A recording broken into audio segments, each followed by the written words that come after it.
right, guys, working my way through a couple of challenge locks. This is from Brian in West Virginia. It's a paper envelope, obviously, but the reason I point this out, there's something square in here, kind of hard. It's burst through. You can see, I don't think anything's damaged, but well, we'll see in a minute. Let's find out. Okay, there is a letter. Let me pull that out, and looks like a wooden box. Brian's Lock Sport. Let me read this letter off camera just to see if there's anything I need to be aware of. Okay. Looks like it's okay. Okay, Brian here again. It's been a few minutes since I sent the last lock. Inside the box is another challenge lock that I made. The last lock I sent you, you tried to take away your workspace with a modified lockout key. This one takes away your workspace by making you deal with some nasty gatekeepers. I hope it's at least amusing. It is stapled, and I don't feel a key. There's no key there. So probably in here. Pretty cool little treasure chest looking thing. It is broken, Brian. It looks like it was damaged during shipment. I could probably glue that back, though.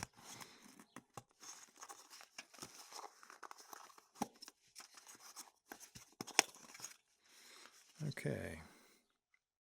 Okay, here was a key. It says pull to get the key. We won't bother with that. Nothing else in there. All right, what do we got here? Kind of a unique finish on the face of that. Nice and not so shiny. No secret pockets or drilled set screws in the side. And again, I'm cheating, but looking in there, that first pin, super long. So I guess that's what he means by at least one of the gatekeepers. I can't even see the top of that one. All right, enough cheating, Bill. Let's pick it. Set that key over there. Get all that stuff out of here.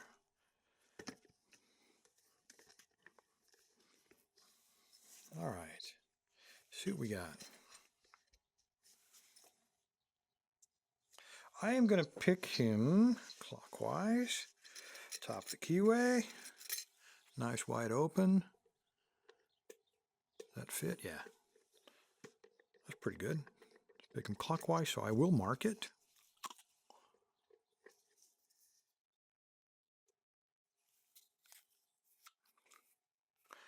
And here's the problem. Gatekeeper.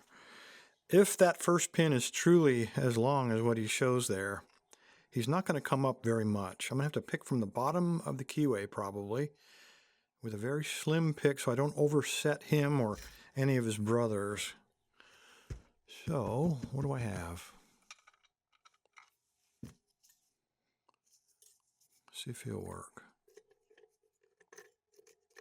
He might work. All right, I'm going to try this guy. This is from Multipick. It is the 25,000th version, and it is the PN02.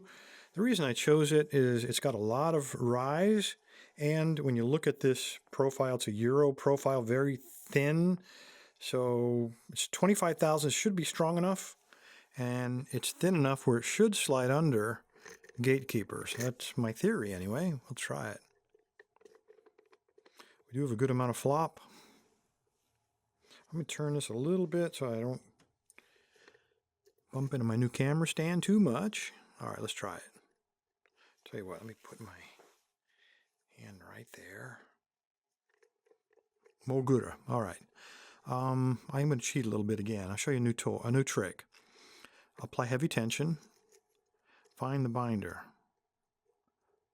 I got one binder, and it is pin 3. I didn't even lighten up. You hear that? So he had a sharp edge on him. Now let's see if we got another binder. Pin 1, but we're not going to mess with him. All right, I got pin 4. I have no feedback. I'm going to lighten up and see if... No, he didn't give me any feedback. 3 gave me more feedback. All right, I'm keeping light tension now. I learned my lesson. There was 2. I am getting counter rotation still. Okay, we got a fault set going.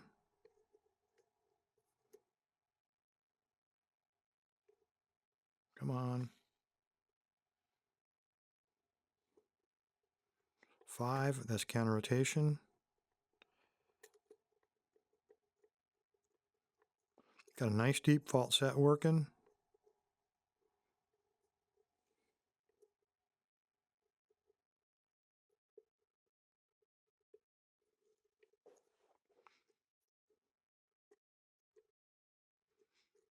And my feedback. Oh, here we go. There he is, right there in the very back. Tiniest bit of feedback back there. Let me get on him. Come on. Where'd it go?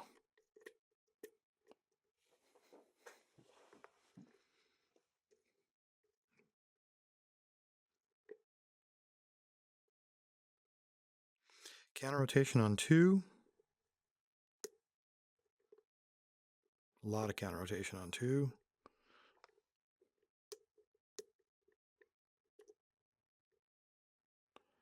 And it stops. Must be a real, like a spool, but with a very sharp edge. I'm probably going to drop some stuff now.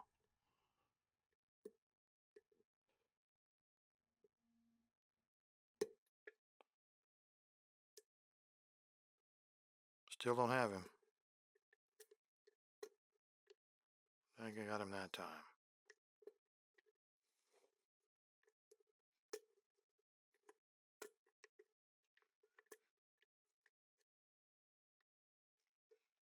Nice deep fault set. Something's hanging on the shear line with a very narrow waist.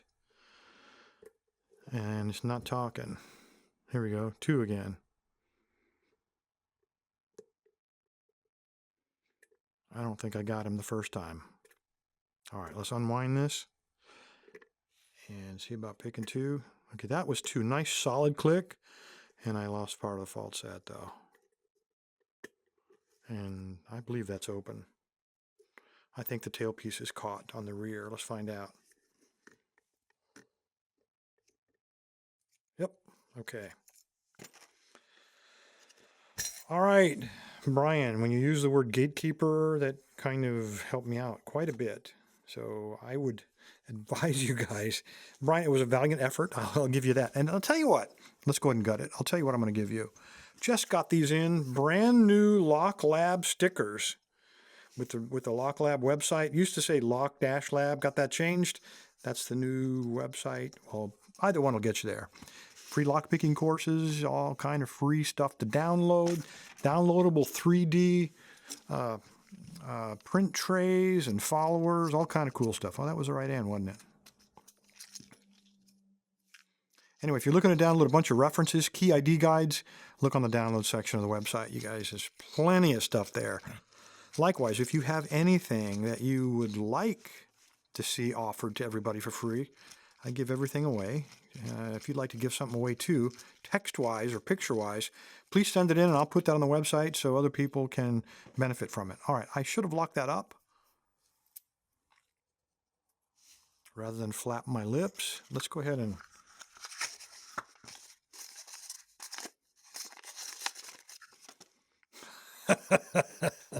That is a gatekeeper. A couple of gatekeepers. Look, that is not with a max, but doesn't have to be. It is a challenge lock. Look at that. You got the deepest, in fact, probably exceeds the deepest possible cut. And that clearly exceeds 2 of the highest possible. Did you win? Yeah, you did. You got some LockLab stickers. Come on. I hope I don't have to pick it again. Come on.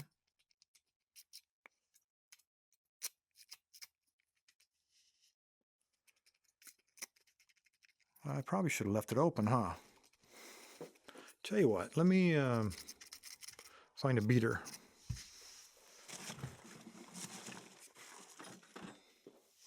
Might just be because of the extreme bidding. Yeah, it's just extreme bidding. Look at that. It's perfectly smooth once you get the key inside of there. So the key does work. It is a valid challenge lock.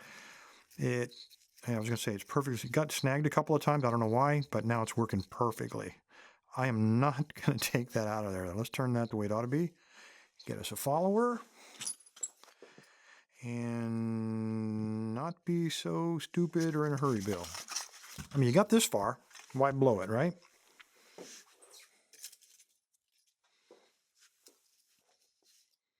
Shim.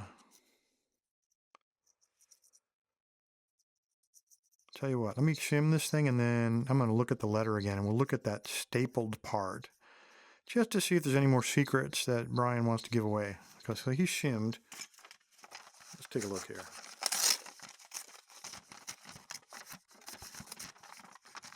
All right, threading the Bible, get the top plate back on so it looks decently normal. Okay, hope you don't get a hint of what's going on in the picking. I drilled the core so the Gatekeeper pins sit even lower than normal, giving you almost no keyway to work with. This way it's very easy to overset my two Gatekeepers. Wow, okay, yes, I agree. Oversized a few of the holes to control the binding order and give you a completely different feel of the lock. I haven't seen any Gatekeeper sit this low or seen people use different size holes to control binding order before. Finally, I pride myself on the key working nice and smooth, and it does. Indeed, it does. All right, let's try to get this out of here without breaking anything. Get a spinning tray.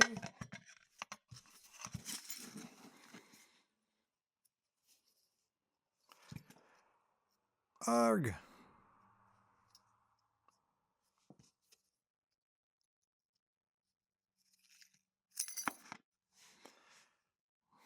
All right. Definitely got some hand finishing there. It is perfectly smooth, probably because of the filing, but it doesn't matter. It doesn't have to be pretty to work, right? What in the world? Okay, we have a pin and pin. I think that might have, maybe that was supposed to remain in the upper chamber. I really don't know. We'll find out when we gut the upper chamber and there's no pin there. Okay, homemade T-pin, standard, homemade spool. Again, I have two pins here. It is a pin and pin, it looks like. Yep, another pin and pin. And the last one, here's a very shallow spool. And then looking at the core here, we got some beautiful threading in the inside of it. So number 2, 3, and 6. Let's just take a quick look. 2, we had, let me get my tweezers over here. 2, it looks like we had a little groove on the top of the key pin, but I don't really think that would have grabbed anything. I think the real intent was to grab the break between the pin and pin. I'm talking out of my wrong side of my face. That was pin 1. Pin 2, what were we looking at? All right, again, there must be a serrated pin upstairs because downstairs it's just a T-pin. Number 3, standard. So again, we're looking for some serrated stuff up there. And number 6, we got a spool which probably would have grabbed these, but not very effectively, seeing as how well that was a key pin. Let's see what he's got upstairs to mess with my head. All right. Well, beautiful serrations, but it's in a smooth chamber. There is a spring, but he's jammed down in there.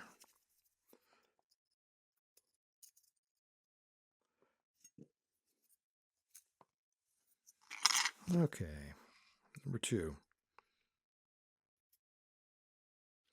Number 2 is a disaster. I see a spring. I don't know if you guys can see this. There's the pin and there's the spring, little piece of the spring sticking above. Oh no, those are serrations. But that pin is completely stopped in there. He's not moving at all. I think, I don't know if you guys can see that there's definitely a tiny piece of spring sticking up above the pin, which is jamming number 2 in place. So we can skip right by him. Number 3. Another pin and pin. And little spring. Flip them around this way. Number 6. Beautiful serrations.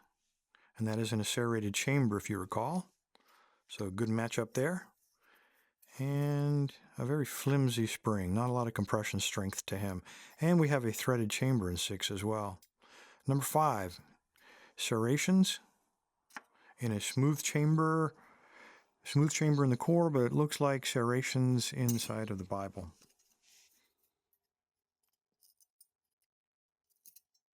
And another one of those really weak springs. He looks substantial, but he's really not. And the last one, chamber 4. Again, beautiful serrations, Brian. And another one of these really weak springs. So the only one that's screwed up is chamber 2. That's a real shame. Okay, so chamber 1, 2, 3, 5, and 6 are all serrated. Chamber 3 is the only smooth one out of the bunch. That's a real shame about chamber 2. He is totally jammed in there by that spring. So I have to say he probably did not come into play at all. Even if I picked him, he wouldn't have gone up to the shear line, and as soon as I let the pin go, he would have dropped out of the shear line, not blocking it in any way. So in all effects, it was a 5-pin lock. Anyway, there you go. Beautiful work. Oh, let's take a close look at this. There you go. We have a pin-in-pin chamber 1, all serrations, and that was in a smooth chamber. This one was a non-functional chamber. Number 3, we had a smooth one, even though we were threaded in the core. The Bible was threaded. Here we have a pin-in-pin. Pop him. It looks like oh goodness, Bill. It looks like a brad of some kind, a little nail. Number 4, little spool, and then we have serrations. He was also threaded in the core. We have a pin-in-pin for the key pin, and then a serrated one upstairs. And then the last one, we had a spool key pin and a serrated driver pin. There you go, guys. Brian, appreciate all the work, and I am definitely going to be sending you some of these brand new stickers for all your effort. You didn't get a whip, but you got some stickers. Be happy, man. Thanks, guys. LockLab, where the fun begins.